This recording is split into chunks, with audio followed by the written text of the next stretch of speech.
This is a video about how to do your part as a Christian in the world today. We know that the mass media has a lot of people in a trance state where they consume a reality that isn't reality, a falsehood pulled over their eyes. Meanwhile, as Christians, as true Christians, we see the world deteriorating and we see people concerned with things that aren't important. Um, we see them caught up in sports. We see them caught up in fiction, books, and movies. We see them caught up in fashion. All these things that won't lead to salvation. So, how do we do our part as Christians, as individuals, as it seems in this world where the majority seems to be led astray? Let's look at leadership and how to determine whether or not a person is a good leader. Because while Christ is the ultimate leader and the person we should model our lives after, there have been other people in our time who have sought to live as Christ lived or live as the disciples lived. And that can give us encouragement in terms of seeing a person during our time period, a person more like us who is able to overcome through following God. So, in looking for good leaders, I think we have it backwards because I think when we look at good leaders, we think about where is this person going to take us? And as Christians, is this person going to lead us to God?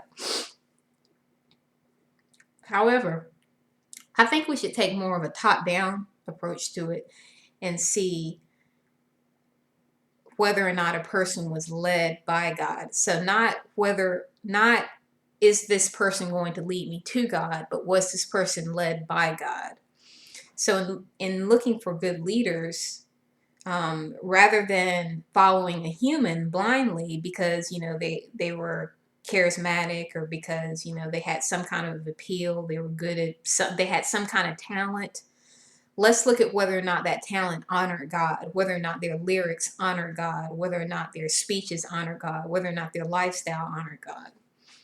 And that is how, from the top down approach, seeing who led them, who was their head, that's how we can determine good leaders and people that we should look to for inspiration. Not the ultimate inspiration. The ultimate inspiration is Christ, but as people within our time period who are closer in nature to us, that show us that it can be done, that people can strive toward the life that Christ lived. So in looking for good leaders, we're looking for people who are like the disciples, who are trying to take the teachings of Christ and go forth and preach it to the world.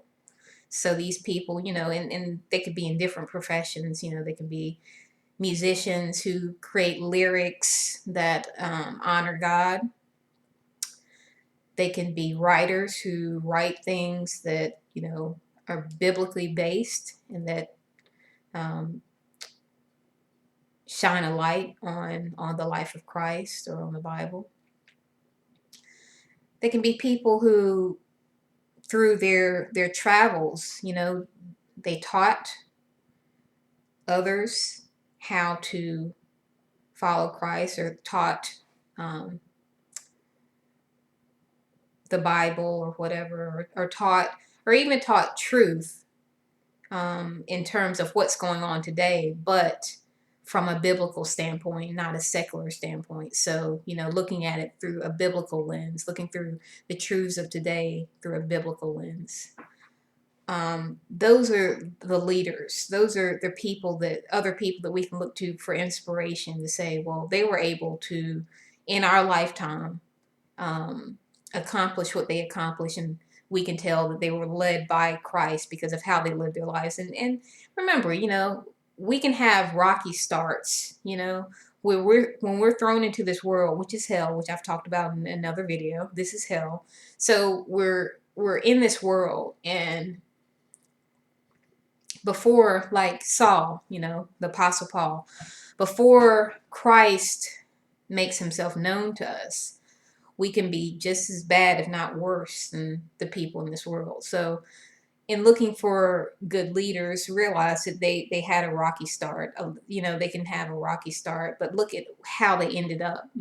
By the end of their lives, were they following Christ? By the end of their lives, were they trying to bring people to Christ?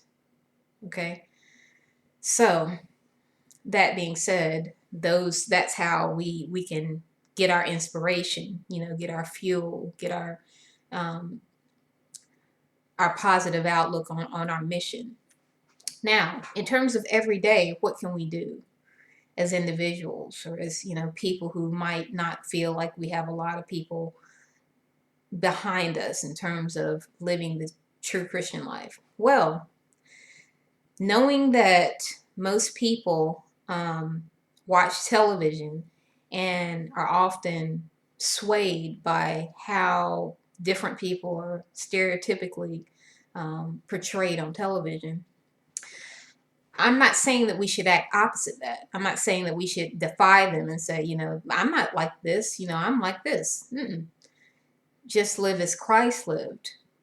Because of course, if you're portrayed a certain way on television, like as a black female, I know how black females are portrayed on television.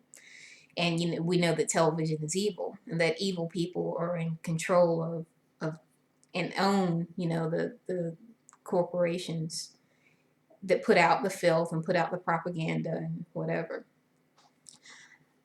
So using me as an example, I'm not going to act opposite the stereotype of black women. I'm not going to act opposite that so that people will like me. I'm not going to do that. But what I can do is live as Christ lived. And Christ, anyone who came to him in faith, with a pure heart, in faith, he helped. Even those who were not Jews, your faith has saved you. You see what I'm saying? So he was willing to help people who he saw through, because, he sees the heart. He sees the heart. So he didn't look, he didn't look at the outer, he didn't look at the exterior, he looked at the inner. And that's how people should live. So when meeting another person, treat them with respect. If they're not coming to you with pure motives, then, don't be a fool, be wise as serpents, but look at the inner man. Treat people with respect. And if you see that they're good, by their behavior, by how they interact with you, treat them as individuals, because that's how you want to be treated. I don't want to be treated like a stereotype.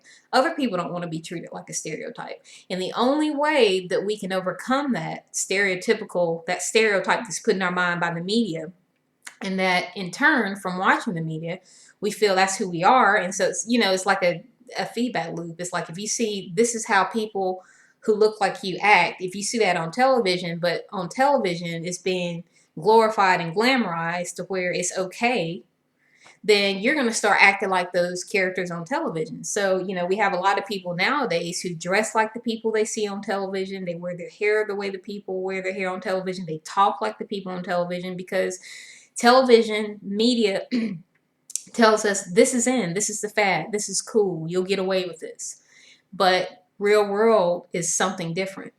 So if you don't want to be stereotyped, if you don't want people to assume you are the way people who look like you are portrayed on television, then you can't do it to other people. Meaning you have to be willing to look past your stereotypical view of people through, maybe it's also through past experiences. Maybe past experiences have confirmed whatever stereotype we have for certain people. But if we look at people as individuals, if we're willing to look at the heart, if we're willing to not assume and treat people with respect, then it'll mess up their, it might not, but I'll speak for myself. For instance, if I was in an echo chamber and I thought people who looked a certain way were a certain way, but I kept on having experiences where where these people, where, you know, individuals weren't acting in that way, then that would upset my stereotype. Like, I'd have this stereotype, I'd have this narrative. However, real life situations would upset that, would, you know, it would always be like a thorn in my side. Like, okay, these people are like this. However, in this situation, they didn't act like this. So enough of those experiences happen and people start to change. But if there's no one willing to step outside of their stereotypical view of other people, step outside of their echo chamber, then all people have is confirmation for their stereotypes. So just be, as an individual Christian, just be willing and ready to act in a way that upsets other people's echo chamber and stereotypical view of you. And that's to be Christ-like, um, and to treat people with respect, with the respect that you would want, and not as a stereotype.